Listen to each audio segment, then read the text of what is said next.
Bienvenue pour cette avant-dernière conférence du Forum Entreprises, Territoires et Métiers 100% numérique. Cette conférence portera sur la création d'entreprises. Pour cela, j'accueille 3 intervenants, donc Claudie Lemeur de Zoopôle Développement, bonjour. La directrice de la société Exi, Stephen Fox, et Christelle Olnet, conseillère à la BGE. Je vous laisse la parole. Donc, vous avez une idée, mais vous ne savez pas par où commencer. Je vais vous présenter la création d'entreprise en 4 étapes. La première étape, passer de l'idée au projet. Deuxième étape, étudier son projet. Troisième étape, les démarches préalables à la création d'entreprise. Et la quatrième étape, l'immatriculation de l'entreprise.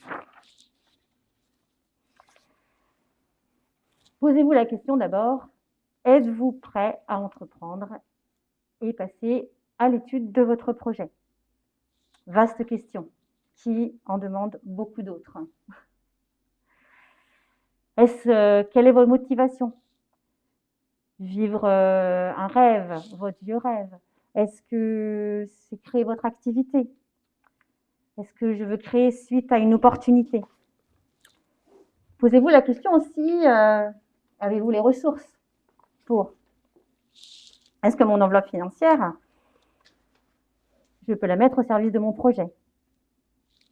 Êtes-vous soutenu par votre entourage? Important. On ne fait jamais tout seul. Donc, vérifiez si vous êtes encouragé, votre entourage est avec vous, vous soutient dans votre projet. Avez-vous aussi pris conscience des contraintes personnelles? Est-ce que c'est en adéquation avec votre projet? Pouvez-vous vous rendre disponible pour votre projet?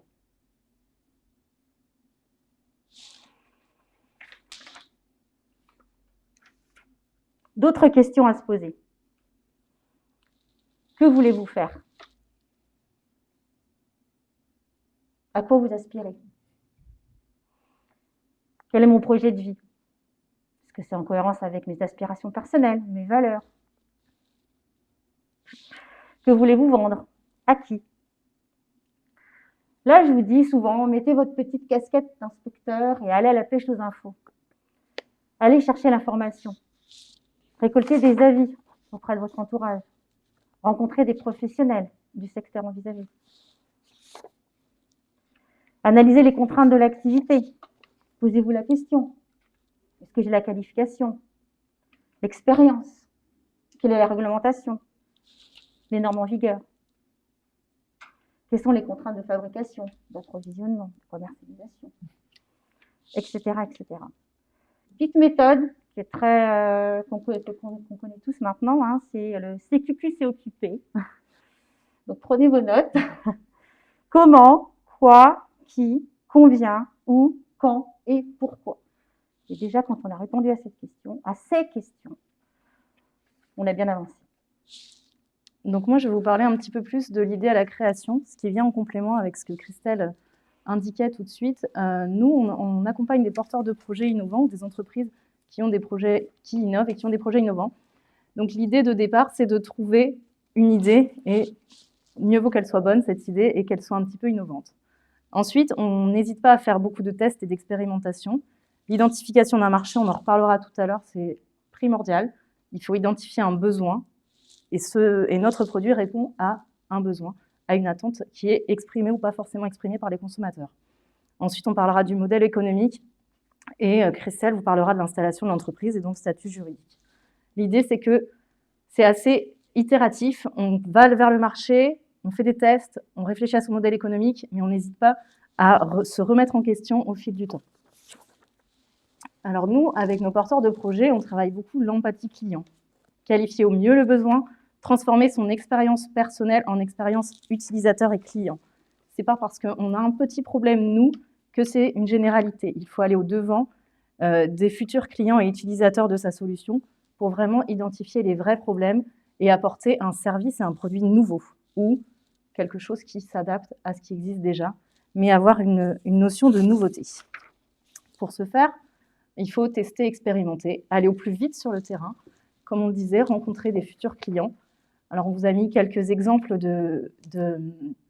d'entreprises qui peuvent être à votre écoute, à votre accueil, des pôles de compétitivité, des centres techniques, comme Idée Composite, si vous avez un besoin en composite, en matériaux, si vous avez une solution et que vous ne savez pas comment la transformer.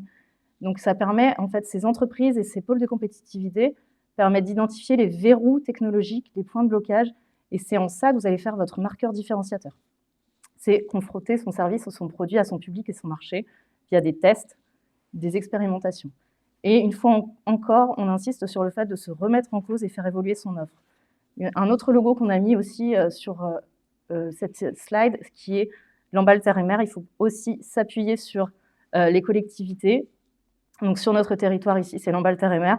Donc c'est eux qui sont au plus proches des politiques et des pouvoirs publics pour savoir qu'est-ce qu'il faut faire. Et aussi, on peut en avoir besoin pour trouver un local, de l'immobilier, un endroit où s'installer. On a également mis le logo de l'IUT de Saint-Brieuc, mais il y en a d'autres, des écoles qui peuvent aussi aider sur les phases d'expérimentation, s'appuyer sur les étudiants. Et l'INPI, notamment sur la protection industrielle et intellectuelle. Alors, avec nous, on a aujourd'hui la chance d'avoir Tiffaine Fox, qui est une jeune entrepreneuse, qui est passée par la BGE et par Zoopole Développement via Bastien Joliveau.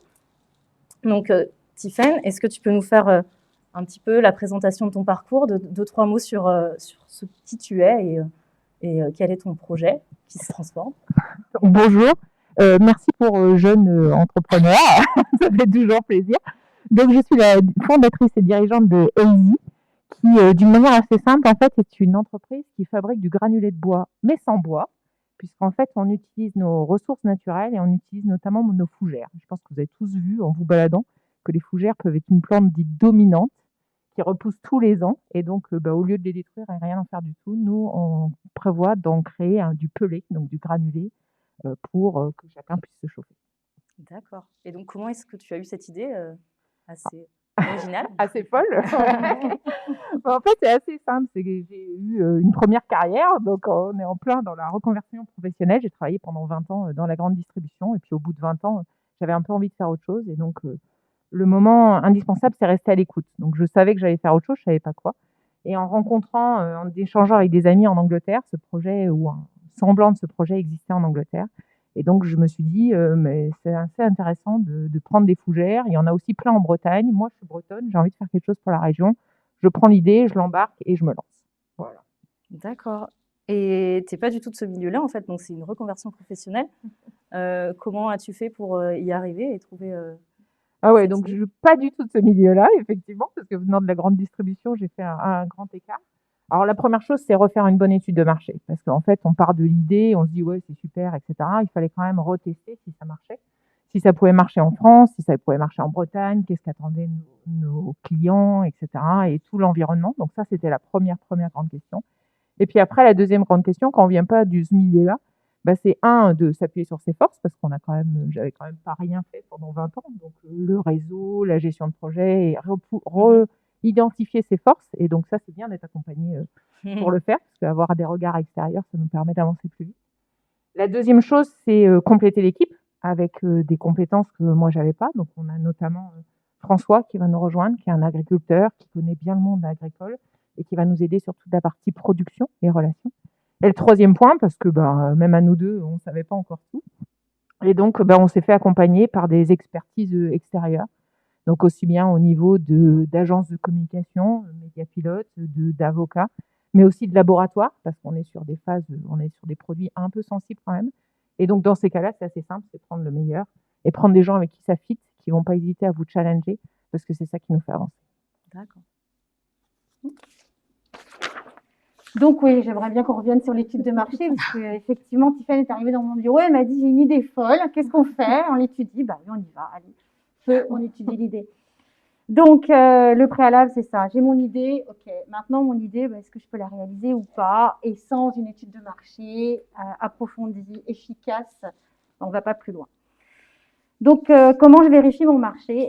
C'est pareil, je garde ma casquette d'inspecteur et puis je vais à la pêche aux infos. Je continue, mais c'est important, je vais récolter l'information pour savoir dans quel paysage je vais m'insérer. quels sont mes futurs clients, quels sont mes concurrents actuels, quels seront mes fournisseurs, quels seront mes prescripteurs, mes partenaires. Voilà, je brosse un petit peu tout ça et je vais analyser en même temps voilà, les succès, les facteurs de succès. Qu'est-ce qui est opportun aujourd'hui? Quelles sont mes forces? Moi, chef d'entreprise, Tiffaine, quelles étaient ses forces? Quelles sont ses forces? Quelles étaient ses faiblesses, on va dire, parce que là, quand on a trouvé des faiblesses, eh bien, on va aller chercher ce qu'il faut pour pallier à ces faiblesses. Quelles sont les opportunités? Il y avait une très belle opportunité pour Tiffaine, c'est qu'aujourd'hui, le marché n'est pas pourvu. Et ça, on a pu le vérifier très rapidement. Et puis, quelles sont les menaces? Voilà, il y avait quand même des barrières à l'entrée. On n'en parle pas tout de suite, mais voilà, il y avait des barrières à l'entrée et on a identifié tout ça grâce à l'étude de marché. Et surtout, quand vous faites cette période-là de récolte d'informations, gardez toutes les infos. C'est des infos qui peuvent vous servir aujourd'hui, demain, dans 3 mois, dans 1 an, peu importe, mais gardez les infos avec vous.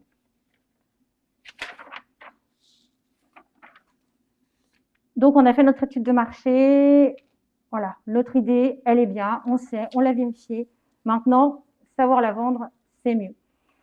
L'étude de marché va nous permettre de déterminer notre offre commerciale et de déterminer notre positionnement. Voilà, je connais l'offre actuelle, je connais les concurrents, je connais mes clients, je les ai identifiés. Maintenant, je sais comment je me positionne, je sais quelle offre commerciale je vais proposer. Je vais aussi choisir mon mode de commercialisation. Est-ce que c'est mieux d'avoir une boutique en physique? Est-ce que c'est mieux d'être en e-commerce? Est-ce que je vais plutôt faire appel à des distributeurs? Voilà. Je peux répondre aussi, le porteur de projet peut répondre à ces questions après avoir fait son étude de marché. Et en découle tout naturellement la politique de communication. Et c'est à ce moment-là que l'étude de marché va soit valider, soit vous allez redéfinir, soit vous allez dire au revoir à votre projet.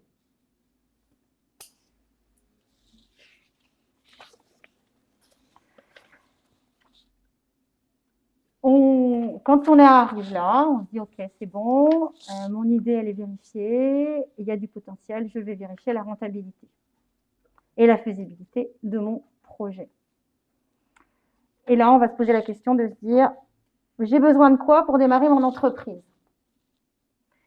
J'ai besoin de matériel, j'ai besoin de financement, j'ai besoin d'un local, j'ai besoin de créer ma société, j'ai besoin d'un plan de communication bien étayé, j'ai besoin, qu'est-ce qu'on pourrait dire encore, de personnel, de ressources humaines. » Voilà, je fais la checklist de ce que j'ai besoin. Et en face, je vais aussi aller chercher des ressources, des financements. J'ai de l'apport personnel, je vais aller chercher du prêt d'honneur, du prêt bancaire. Donc, on en reparlera un peu plus tard au niveau des structures. Hein. Mais pour financer mes besoins, en face, il faut des ressources. Ce qui est important, je mobilise le bon financement. Mon activité est-elle rentable? Pour le savoir, je vais avoir des charges, je vais avoir des achats, je vais avoir des dépenses. Pour tout ça, il me faut un chiffre d'affaires conséquent qui va me permettre de réaliser un bénéfice, ce que je vous souhaite le plus important possible, hein, et non une perte.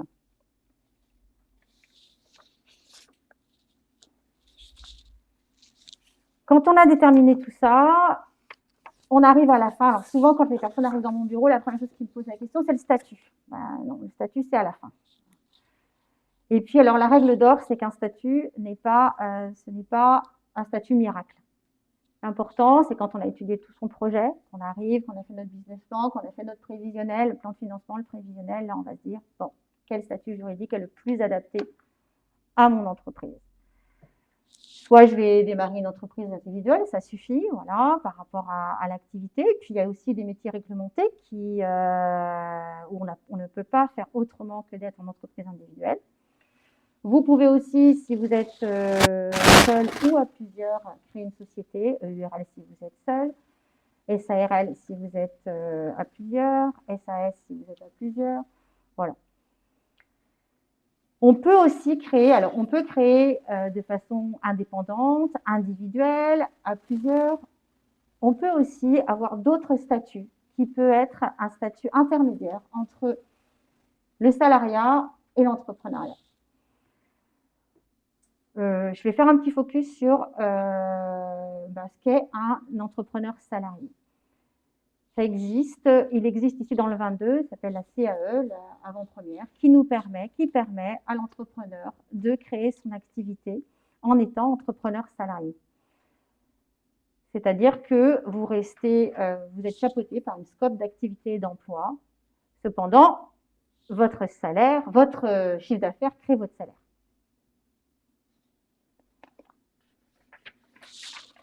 Donc, Tiffaine, pour revenir un petit peu sur ce parcours-là, on a parlé de l'étude de marché. Justement, on voulait savoir comment as-tu procédé pour faire ton étude de marché.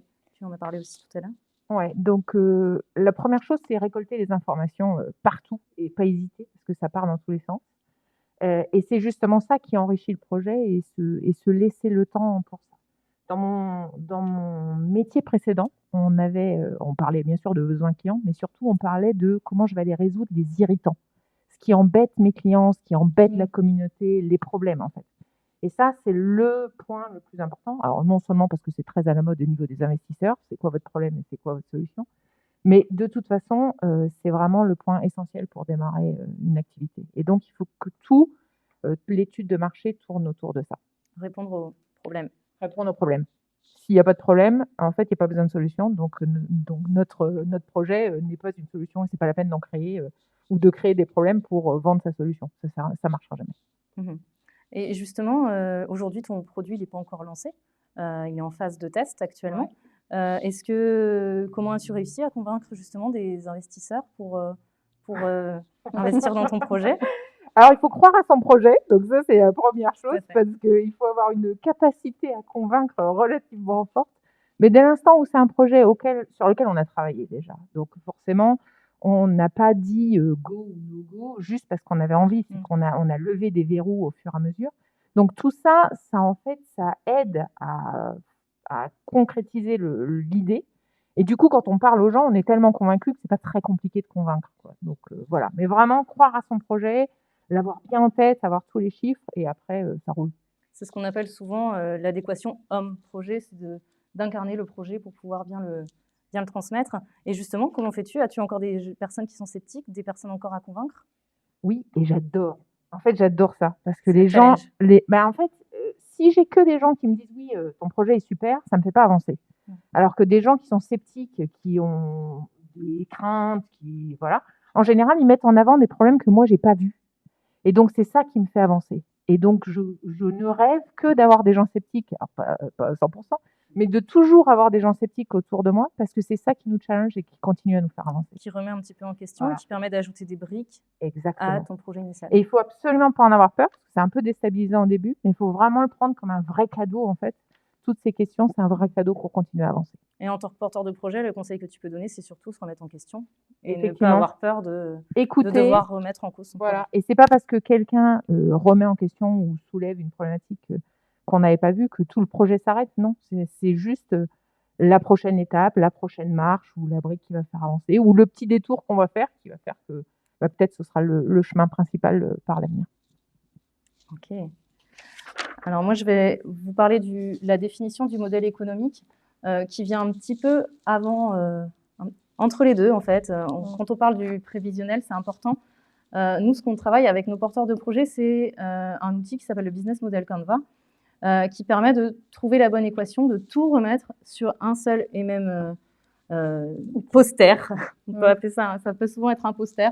Nous, on vient y mettre des post-it. Après, il y a des outils qui existent, tels que Klaxoon, qui permettent de tout faire de façon un petit peu digitale. mais le bon vieux post-it et storyboard peut très bien faire l'affaire. Et l'idée, c'est d'aller remplir ces 9 cases, ces 9 briques avec toute l'histoire du projet. Et si une brique n'est pas remplie, si une case n'est pas encore atteinte, c'est qu'on n'a pas encore été jusqu'au bout. Donc cet outil-là qu'utilisent beaucoup de structures d'accompagnement permet donc de mettre des chiffres en face des objectifs et de construire son business plan et son argumentaire aussi, parce que l'idée, une fois que le projet il est bien ficelé, que derrière on a aussi la comptabilité, le prévisionnel, c'est de créer, nous, ce qu'on appelle le pitch, que Tiffaine connaît bien pour le mettre en œuvre assez régulièrement, auprès de ses investisseurs, donc les banques ou d'autres, on va aussi détailler un petit peu, et surtout ses clients et les membres de sa communauté, parce qu'on va y revenir tout à l'heure avec Tiffaine, mais c'est important de fédérer des gens autour du projet et de les amener avec nous jusqu'au bout. Et c'est ces premières personnes, ces premiers expérimentateurs qui permettent aussi de créer un petit réseau de clients potentiels et qui permettent après d'aller voir d'autres clients. Donc ça permet, cet outil, de clarifier le projet. Merci. Donc on a plein d'informations, récolté énormément d'informations, à droite, à gauche. Le bureau, il est tapissé d'informations, après j'en fais quoi? Eh bien, je vais le centraliser, je vais l'organiser, je vais organiser toutes ces informations que j'ai récoltées, que le porteur de projet a récoltées lors de son étude de marché et sa première version du modèle économique dans un outil, un dossier, un business plan, un dossier de création. Où là, vous allez synthétiser, parler de l'origine de projet, de revenir sur vos motivations, organiser votre étude de marché, les résultats, l'analyse de votre étude de marché. Vous avez défini votre offre, vous avez identifié les segments clients et surtout vous êtes allé jusqu'à vous imaginer un client idéal par segment client. Vous avez défini votre plan de communication, enfin le premier plan de communication que vous allez, Tiffaine nous en parlera peut-être après, mais le premier plan de communication. Vous avez défini votre réseau de distribution. Vous êtes au clair avec la réglementation. Votre plan de financement est identifié. Validé, pas encore, mais identifié. Vous avez réalisé un prévisionnel et vous avez une vision de votre entreprise, c'est important, une vision à court, à moyen et à long terme. Imaginez-vous dans 1 an, dans 3 ans, dans 5 ans, dans 10 ans. Voilà.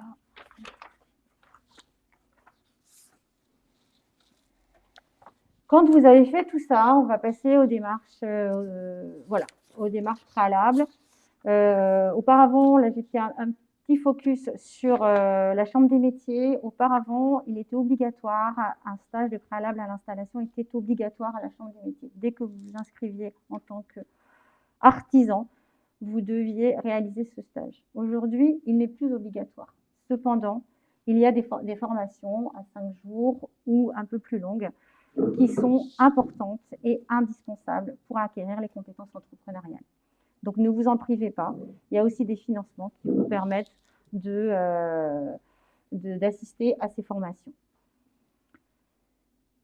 Dans le cadre d'une création de société, un petit focus sur la société, vous devez rédiger des statuts, enregistrer les statuts, souvent c'est le comptable, l'expert comptable ou le juriste ou l'avocat d'affaires qui s'en charge. Enregistrer les statuts au centre des impôts et il y aura une parution dans le journal des annonces légales.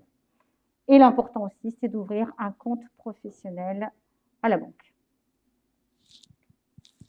Alors, une partie importante aussi, et là, je pense que le fait que la BGE soit aux côtés de nous, la Technopole Saint-Brieuc-Armors au pôle développement, ce qui est important, quand on est porteur de projet, un porteur de projet, c'est pas un super-héros, il ne sait pas tout faire. Tiffaine, je pense que tu as été soumise aussi à des difficultés à un moment donné. On a beau avoir toutes les compétences du monde, il y a des choses qu'on ne sait pas faire. Et qu'il faut savoir se dire à un moment donné, si je ne sais pas faire de la communication, si je sais pas, j'ai une bonne idée mais je ne suis pas commerciale, il faut s'entourer des bonnes personnes. Donc ce qui est important, c'est de ne pas rester seul. Et pour les structures d'accompagnement, pour en avoir discuté avec Christelle quand on a préparé cette webconférence, c'est la clé de la réussite. Pour nous, en tant que structure d'accompagnement, c'est aussi de mettre les porteurs de projets en relation avec les bonnes personnes et les bons interlocuteurs. Donc, qui sont ces interlocuteurs autour autour du porteur de projet. Donc, c'est les collectivités. Donc, il y a la région Bretagne qui, moi, en tant que chargée de mission à Zoopôle Développement, qui finance nos postes pour accompagner les porteurs de projets, les EPCI de vos territoires. Les accompagnements aussi. Et les accompagnements aussi, ça reviendra aussi dans les financeurs pour les subventions. C'est ça. Tiffen a notamment eu la chance d'avoir la subvention Emergis pour lancer son idée. On y reviendra peut-être tout à l'heure.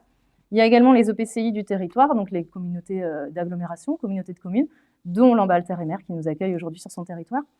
Les structures d'accompagnement, donc il y en a plein qui sont spécialisées ou généralistes comme la BGE. Nous, on est spécialisés à la Technopole sur les entreprises innovantes, mais dans ces structures d'accompagnement-là, il y a aussi des réseaux qui sont importants à aller voir rapidement, qui sont Initiative Armor, ou les plateformes initiatives au sens large, France Active, le réseau Entreprendre, la BPI, les pépinières et les chambres consulaires également. Il y a également les investisseurs, qu'ils soient privés ou les financeurs tels que les banques. Dans les investisseurs, on peut aussi y mettre la plateforme initiative, qui permet d'avoir des prêts d'honneur. Prêts d'honneur, voilà, en fonction de création ou reprise. Hein, on a des enveloppes différentes. Il y a aussi Identité remarquable que Tiffen a pu bénéficier en fonction de la nature du projet. Il y a aussi tout ce qui est prestataire technique, les agences de communication. Tu as parlé de Média Pilote, on en reparlera tout à l'heure, ou de design. On fait appel aussi à des prestataires en design pour designer un produit ou une application aussi. Hein. C'est important aussi d'avoir l'expérience utilisateur pour des applications, par exemple. Tout ce qui est prestataire juridique avec les comptables, les avocats, les juristes. Les soutiens à l'innovation, on en a parlé tout à l'heure avec les pôles de compétitivité et les centres techniques. Et les tiers-lieux. On va en toucher deux mots ici, parce qu'ici, on est à l'écosystème. On est dans un tiers-lieu tout nouveau, un nouvel outil au sein de Lamballe Terre et Mer, qui a tout son sens aussi dans ce projet et dans ce réseau, puisque donc, le bureau de Christelle à la BGE est ici, et nous, en tant que structure d'accompagnement, on peut également venir rencontrer les porteurs de projets ici, dans un bureau qui peut être mis à notre disposition. Donc, ça fait un lieu d'accueil pour les porteurs de projets pour rencontrer les structures d'accompagnement. Donc, c'est vrai que c'est important.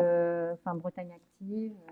Et je voulais aussi parler en subvention aussi. On a la subvention Passe Commerce et Artisanat de Lamballe Terre et Mer. De Lamballe Terre et Mer. Donc justement, Tiffen, par rapport à cet accompagnement, est-ce que tu peux nous dire un peu plus sur le début? Quels ont été tes premiers interlocuteurs? Alors, moi, je pense que c'est ce qui m'a le plus surpris.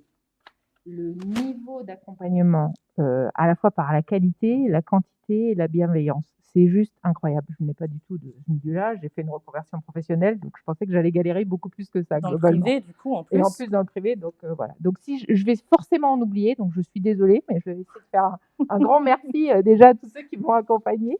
Donc le premier, c'est Pôle emploi, en fait, qui m'a redirigée vers Christelle et la BGE, vers le Zoopôle. En fait, oui, voilà, ça fait une sorte d'atome qui part dans tous les sens.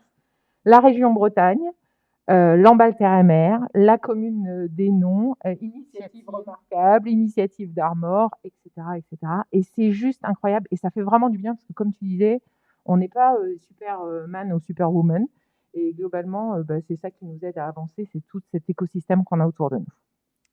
Le réseau et derrière les autres personnes qu'on peut amener dans ce réseau-là et qu'on peut te conseiller de rencontrer. Alors ça, c'est indispensable. D'abord, ça aide à avancer super vite. Effectivement, le réseau qui nous est fourni, en fait, ou des premières portes qui sont ouvertes. Et par contre, c'est aussi très, très important de continuer à cultiver cette... Alors, on parle de communauté, moi, je parle de mes ambassadeurs. Mais continuer à cultiver, en fait, toutes ces relations-là parce que c'est des gens qui vont nous aider à avancer. Alors, j'ai eu aussi l'Agence bretonne de la biodiversité, par exemple, dans mes ambassadeurs. Expédition, voilà. Et c'est très très vaste, mais c'est eux qui continuent à nous faire avancer et qui font que aujourd'hui on va plus vite, quoi, et on a une bonne visibilité, donc ça rentre dans le plan de communication. Mais il faut vraiment penser, pas avoir peur d'y aller, parce qu'au début on se dit mais j'ai qu'une idée, j'ai pas de produit, qu'est-ce que je vais aller raconter? Donc pas avoir peur d'aller parce que ça se construit et ça se construit dans le temps.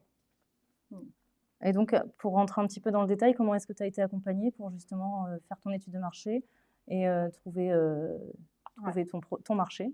Alors en fait, ça c'est tout l'avantage des documents qui sont fournis et de l'aide en fait qui est fournie, c'est que c'est très très structurant. Donc moi j'ai reçu des documents qui m'ont canalisé un petit peu parce que comme on disait, on a des informations mais dans tous les sens. Et le fait de cet accompagnement dans l'étude de marché permet de structurer et de devenir cohérent, ce dont Ouais. on a besoin pour la suite. Donc ça, c'est les premières choses. Et puis les deuxièmes choses, c'est tous les contacts qu'on peut avoir qui nous permettent d'avancer. Donc d'exemple, des contacts avec des laboratoires dans mon cas, des contacts avec des agences de communication aussi via le Zoopol, et qui nous permettent d'avancer plus rapidement derrière. Et avec le recul, maintenant que ça y est, l'entreprise est créée, tu n'es plus une porteuse de projet, tu es une entrepreneuse. Qu'est-ce qui t'aurait manqué? Qu'est-ce que tu aurais fait différemment? En fait, je pense que j'aurais investi plus de temps sur 2 points précis. Le premier, c'est investir du temps sur la stratégie de marque. Parce qu'on se dit: «Oui, c'est de la com». Alors moi, en plus, je viens du privé, donc c'est du marketing, et cetera. Enfin bon, bref. Et en fait, ce sont les fondations. C'est les fondations de l'entreprise. Alors ça ne veut pas dire qu'elles vont pas bouger, mais en tout cas, c'est ça qui permet que la maison, elle va tenir après. Et ça, c'est très, très important. Ça demande un peu d'argent, mais pour ça, on est aidés. Donc merci Émergis et la région Bretagne, parce que c'est vraiment un investissement pour moi. Ça, c'est le premier point. Et le deuxième point, c'est ce que je disais tout à l'heure, c'est pas en fait avoir peur d'entretenir sa communauté, ses ambassadeurs dès le début, même si on n'a pas toutes les réponses, etc. Mais c'est eux qui, justement, parce qu'ils croient à notre projet, vont nous aider à avoir les réponses si on n'avait pas. D'accord. Voilà. Merci Tiffany. De rien. Et dernière étape du porteur de projet, c'est son immatriculation. Donc, où s'immatriculer? Eh bien, vous allez vous immatriculer selon la nature de l'activité. Et les chambres consulaires sont là pour ça. Le centre de formalité des entreprises effectue l'ensemble des déclarations administratives. Tout est centralisé. Donc, si vous êtes commerçant, vous allez vous immatriculer à la CCI. Si vous êtes artisan, à la Chambre des métiers. Si vous êtes profession libérale, à l'URSSAF. Si vous êtes agent commerciaux, au tribunal de commerce. Et si vous êtes agriculteur, à la Chambre d'agriculture. Et surtout, on s'immatricule le plus tard possible lorsque tout est validé. On ne va pas s'immatriculer en amont et puis mince, j'ai pas fait mon prévisionnel, je ne sais pas quel chiffre d'affaires je vais faire. Enfin, on a vu ça. Et en complément, justement, le plus tard possible, parce qu'il y a des aides qui sont dédiées à la création du projet, à la genèse du projet, au démarrage, avant que l'entreprise soit créée, et qui peuvent arriver tardivement, et qui ne peuvent pas arriver tardivement si l'entreprise est créée trop rapidement. C'est le cas de la subvention Émergis dont tu parlais, Tiffany, qui aide le porteur de projet à créer son projet, à monter son projet avant la création de l'entreprise. Donc, c'est important de le faire en amont. Oui, toutes les subventions, la règle d'or, c'est ça. Toutes les subventions sont à mobiliser en amont de la création. Donc, renseignez-vous de tout ce que vous pouvez mobiliser. Et entourez-vous des bonnes personnes. Dites-vous que la création d'entreprise, ce n'est qu'une formalité. C'est tout. Mais tout est à faire en amont. Et maintenant, vous êtes prêts pour le grand saut, en avant l'aventure et route vers le succès. Merci à toutes les trois pour cette présentation. Alors, juste pour démarrer ce temps d'échange, 2 questions qui nous ont été posées donc, dans le chat. Alors, d'abord, est-ce que vous vous êtes fait accompagner, et notamment en tant que jeune, est-ce que c'est facile de créer son entreprise? Est-ce que les écoles proposent des modules de formation? Alors moi, si je peux répondre à ça, sur les jeunes, il faut savoir qu'il y a quelques parcours pour entreprendre à l'école. Notamment, il y a MRCE, la mention pour la création d'entreprise, la mention régionale pour la création d'entreprise. Il y a d'autres parcours qui s'appellent Entreprendre pour apprendre, ou les Entrep, que nous, à la Technopole, on coordonne localement, donc sur Saint-Brieuc, et ça peut être fait sur Lamballe aussi. Mais voilà, donc il y a des parcours qui existent pour les étudiants. Il y a aussi un statut qui existe, le statut d'étudiant entrepreneur, qui permet d'être accompagné si on a un projet à porter lors de ses études, et qui permet de mener à bien son projet et d'avoir des heures dédiées à ça. Donc, dans le cas d'étudiants, il y a des choses qui existent. Il ne faut pas hésiter à taper aux bonnes portes et à faire des recherches. Merci. Une autre question, c'est comment on peut prendre rendez-vous avec la BGE? Vous appelez Guingamp, donc mes collègues de Guingamp vous répondront au 02 96 21 17 75. Voilà. Ok, super, merci. Ensuite, moi, j'aimerais qu'on revienne sur les premières étapes de la création, quand on parlait de tester, d'expérimenter. c'est comment on vit un peu les échecs quand ça marche pas et qu'il faut justement se remettre en question et comment aussi en tant qu'accompagnant à côté de ça, on aide le porteur de projet à se relever et à recommencer. Je pense que c'est Tiffany qui peut répondre à cette première question, première partie de question. Alors, ça tombe bien parce que moi, j'en ai eu un beau. En fait, au cours, on avançait sur le projet avec Christelle et puis on s'est rendu compte qu'en fait, on avait des contraintes de garantie, donc produits, et qu'on n'arrivait pas à avoir ce produit-là sur le marché ou que nos clients ne pouvaient pas les acheter. Voilà, je vais faire rapide, mais c'est un peu ça. Et on se prend une grosse massue sur la tête et puis on rebondit. Et de toute façon, si on ne sait pas rebondir, je pense que ça va être compliqué par la suite. Et moi, j'ai tendance à dire, on contourne la montagne.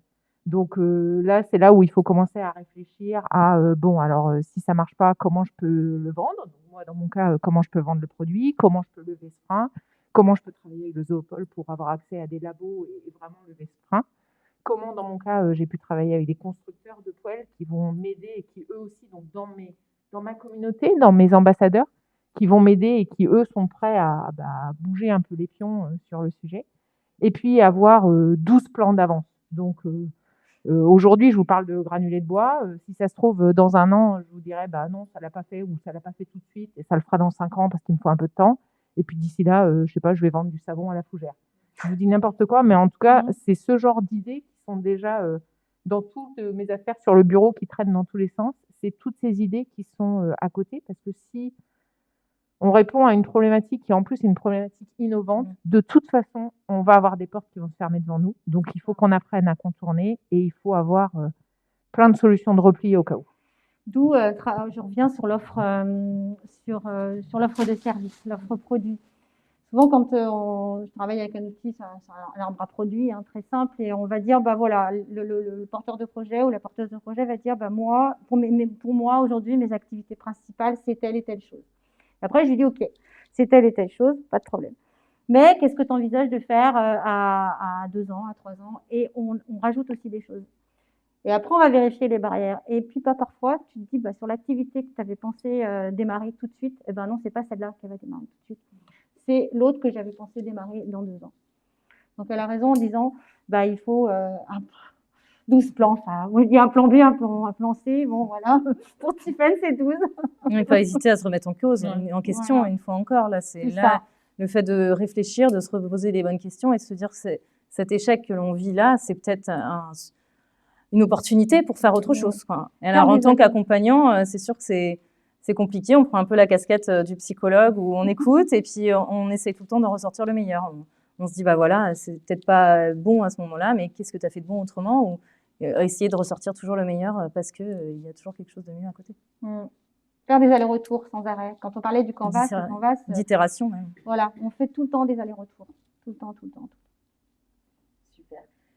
Ensuite, je voulais parler d'implantation. Parce que donc on dit, on est sur le territoire de l'Ambal-Terre-et-Mer. Et en fait, moi, j'ai envie de poser la question, mais pourquoi et non? Pourquoi ce choix dans le projet? Alors, je sais qu'il y a 1000 facteurs d'implantation. Il y a des facteurs professionnels, il y a des opportunités immobilières, foncières, par rapport au projet aussi, j'imagine. Donc, voilà, c'était pour poser la question. Alors, nous, pour notre projet, en fait, la première chose, c'est que moi, je suis du coin. Donc, après avoir vadrouillé un peu partout dans le monde, je voulais revenir en Bretagne. Donc, c'est une implantation de cœur, on va dire. Et l'Ambal-Terre-et-Mer, sachant que, voilà, que je suis encore plus de l'Ambal-Terre-et-Mer, c'est vraiment mon implantation de cœur. Donc, ça, c'est la première raison qui n'est pas du tout rationnelle, mais qui est vraiment, pour le coup, en cohérence avec le porteur de projet. Donc, ça, c'est la première chose. La deuxième chose, c'est très pratico-pratique. Notre responsable de la production, il habite à Hainaut. Donc, dans les conditions de travail, c'est quand même très, très important que lui, notamment lui, soit proche de son lieu de travail et lieu de vie. Donc, voilà. Et la dernière point, c'est l'opportunité immobilière qui fait qu'à un moment, on cherche et les planètes s'alignent. Voilà.